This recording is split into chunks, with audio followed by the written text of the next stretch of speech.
Greetings, this is Michael W. Ford. Today I'm going to focus on the Qliphoth and how Malkuth and Yesod may be approached for the Black Adept, how to utilize these in the real world and internally, and how both interact with each other. First, I'd like to say that the Qliphoth is a mystery upon mystery, and the Hebrew mystics from the medieval period, especially the ones in Spain and the various traditions of Kabbalah, hold that the tree of life, subject under Yahweh, their concept of the Creator, and the left or other side, the Sitra Achra, the Qliphothic tree of death or Doth, wisdom.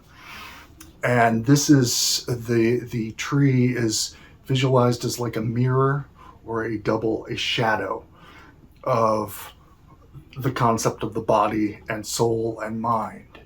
Now, in Luciferianism, we steadfastly reject the tree of life and Yahwistic practices. However, I personally have respect for the Jewish mystics who were no doubt influenced by Neoplatonism, Neoplatonic practices, theurgy, different practices going all the way back through their Talmud, which was the essence of the Kabbalah.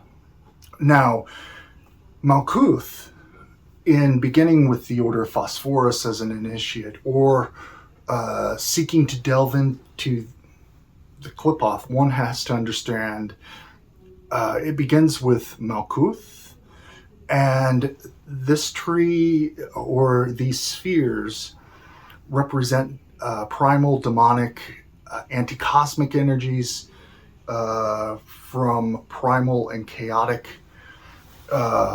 spheres or unseen realms outside of our cosmic order.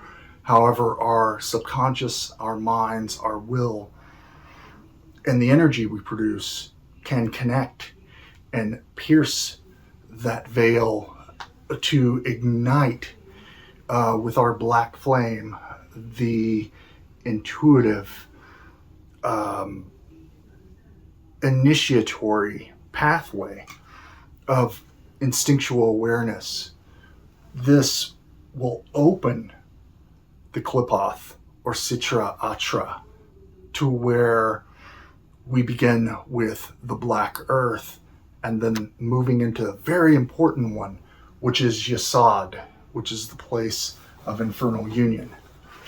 Now, let's understand that Malkuth represents, in all cases, the very kingdom, the physical, the flesh, the body, this world that we interact with and dwell within. So our interactions, our thoughts, our words, our deeds, all of these have consequences, benefits, and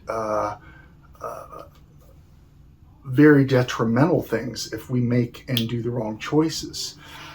And how we think, what we think, how we focus energy, all of these things matter in terms of this. Now, Malkuth, for a Luciferian, a Black Magician, working with the Sphere of Malkuth, which relates to basic principles of who we are, what we think, identifying restrictive beliefs, restrictive concepts, deep-seated concepts of good and evil without questioning why we believe in those.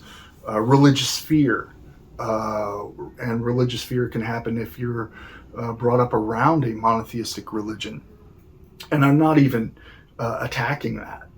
It's kind of a fact, and if you've been around that and understand that and don't find yourself aligned with monotheistic religions and feel identified with the Sitra Achra, or the Luciferian, the shadow Nightside tree of the Qliphoth, then you have to focus in Malkuth and identify the symbolism of darkness, of such as Nahima or Nahimath, a succubus-like demon queen, a more or less sister or daughter of Lilith in this sphere. Now, some Qliphothic associations associate Lilith with Malkuth.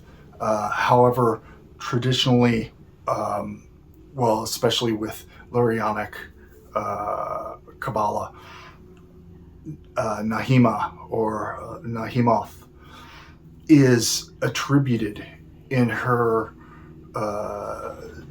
dark goddess, earth goddess aspect of flesh and matter, much as like the Aramaic from my book Drauga, Az and Je, which is the primal earth goddess, a destroyer and a creator, and called derogatory names later on. But in Nahimath, you recognize this is the gateway to establishing the other side, the left side of the Queen of Demons, which this energy represents all of those insatiable lusts and desires you may have, things that you've never really thought of.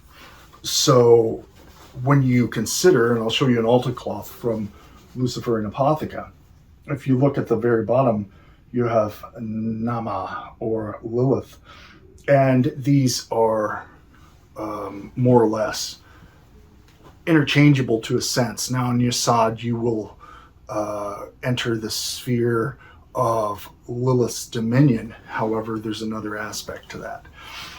So when it comes to Malkuth, you have from the Hebrew kingdom, you first begin with, like I said, identifying these things. Utilize my work Apotheosis with liberation, illumination, apotheosis, the kind of structure that you will focus on changing specific aspects, or more or less challenging those to overcome them and conquer them. In doing that, such as a bad habit, you'll spend roughly estimated a period of a month to break a bad habit or a continual thought that you may have, a way of thinking, one point of that, and you will identify what that is and then think in terms of a bigger, deeper aspect as a vessel, a manifestation of the adversary, an epiphany of SAMAEL or Lilith within you. How would they think? It's like, what would Lucifer think? It's the same type of thing if you understand the myths and the symbolism. So in doing that, you would change that thought over a period of a month to then establish a new habit and a way of thinking. This is the training in mantras and Aramaic yoga and my vampiric energy magic initiation in the 1990s on establishing a discipline and will, desire, belief that enhanced my mental state, enhanced my way of thinking, transformed it. And even if you didn't believe in the energy aspect or the astral aspect, which if you're practicing magic, you should really suspend disbelief in your own private practice anyway. Otherwise, why do it? But training the mind and the will enhances and transforms the energy that you direct outward. Thus, your true will or daemon is enhanced and manifested and brought forth as your guiding mediator between the anti-cosmic or the spiritual aspect, the unseen aspect, to becoming a thoughtful, material manifestation of your desires, your choices, your words. They're interchangeable and they work continually off of each other. So Malkuth would be a period of doing any type of working centered around establishing your personal area of the world, your life, your kingdom. And that includes your body, mind, and spirit. So there would be specific workings towards transformation in that way: liberation, illumination, apotheosis. That triad is for guiding and understanding, okay, this is kind of where I'm at, this is where I'm trying to go, and there's this in-between state of flux in this experience. So the ritualistic, the magical aspect is 100% intertwined with what you do in your life in the real world.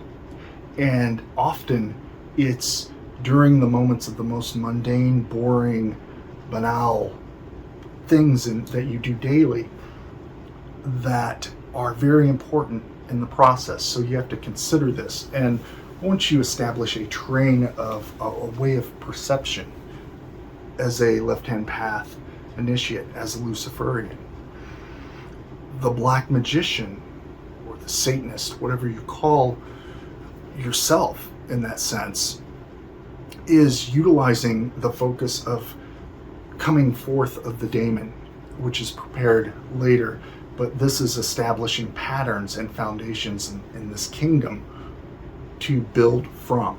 So a period of 6 months to a year, it depends on the individual and what your goals are.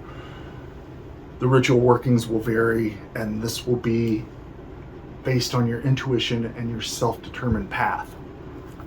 Now, entering the sphere of Yesod, which is from the earth, now we're associating with the lunar sphere, the sphere of the moon, emotions, desires, renewal, healing, also emotional violence, passions, all of those things.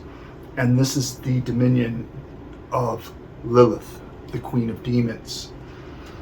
Now, Lilith, in this sense, and this is where my initiation has changed over the past few years with my works in the Aramaic heretical Kabbalah, or with the Qliphoth. And this is where the symbolism of Tanin, or Litan Leviathan, represents the coiled Ouroboros, the dragon of the abyss, that is the circumference of self surrounding now the foundation, which is of the moon of Yesod. And it's not just Lilith that you ignite and unite. You seek to unite here in this sphere SAMAEL and Lilith via Leviathan. And this is the black alchemical process I call, as you see with our altar cloth, infernal union. Uniting these, Shakti, the fiery serpent, Lilith, and the bearer of the black flame, SAMAEL, or in other aspects, Lucifer. This is the union of opposites that begets the adversary. This is the breaking of chains, the subtle, gradual, climaxing awareness that your daemon, your guiding intuition deep within the psyche manifests. And you are accountable only to yourself. You're responsible for all of your thoughts, what you say, and your actions. This is the gift of the black flame, of the watchers, of Azazel, Shemyaza, etc., is that these are gifts. But what do you do with them? If you fail, it matters nothing to the adversarial anti-cosmic forces that would consume the soul by your pushing of self-destruction, or you meet it as a child of darkness, a child of Belial, one who has exalted the black flame and is worthy of this spiritual communion. So in Yesod, in your series of invocations, you're focusing on pushing yourself past your comfort zone and bringing together opposites. Lilith, SAMAEL, so desire and force and power. And those are united to beget Baphomet, Shiva, the beast. And that is you. And this is a process that's ongoing. It can take, from the time of Malkuth, moving into that can be another 6 months to a year. It's serious practice. It's not something that you play with. So beyond all these, beneath all the Sitra Achra, anti-cosmic, demonic symbolism, the demonic and the sinister is fully there. But it's a tool, and there are many weapons and tools that you can use in your spiritual apotheosis as a Luciferian. That's all I'm going to say on the Qliphoth at this point. Let me know how many of you are serious with your initiation, seeking out something like Qliphoth. And you don't have to just do Qliphothic workings. There are many other Luciferian paths that can act outside of that without that. But I found it to be a beneficial practice in a cycle for periods of time, and then moving on to something else, and then as inspiration pushes you back to it. You'll find if you keep a magical journal and understand what you're doing, you come back to it later, you are transforming, you are becoming. And this is the essence of the left-hand path. Thank you for watching this. Please subscribe, like, check out my TikTok, which invariably I have short ritual musical interactions, kind of spells in a video, very short things and some definitions, etc. And I have several new works coming soon. Thank you, and Banama Araman.